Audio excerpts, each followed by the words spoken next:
30/7/2023 ના દિવસે માનનીય મુખ્યમંત્રી શ્રી બોલ્યા હતા કે કાયદામાં સુધારો લાવવાનો અમે જો જોગવાઈ હશે તો કરીશું. તો મુખ્યમંત્રી સાહેબ 2023 ગઈ અને હવે તો 2025 ગઈ, ક્યારે કરશો?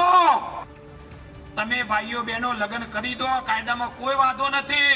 પ્રેમ લગ્નમાંનો કોઈ વાંધો નથી.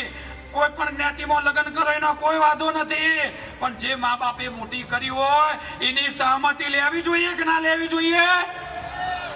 મા બાપને પૂછ્યા વગર લગ્ન કરે ચાલે ભાઈઓ બહેનો? તો આ કાયદો લેવા જઈ રહ્યા છીએ અમે કે મા બાપની સંમતિ હોવી જોઈએ. જીએમડીસી ગ્રાઉન્ડ ભરવાનું છે એવું પણ અમે આ મંચ ઉપરથી વચન આપીએ છીએ. સાથે સાથે આજે જાહેર કરીએ છીએ કે આવનારા દિવસોની અંદર જેમ એમને વાત કરી કે ગુજરાતના 182 ધારાસભ્યોને અમે આવેદન પત્ર આપવાના છીએ. તો આપણા ગાંધીનગર કે અમદાવાદ થી સીધા વિધાનસભા બાજુ જઈશું, વિધાનસભાનો ઘેરાવ કરીશું ને? કરશું ને ભાઈઓ બહેનો? હા.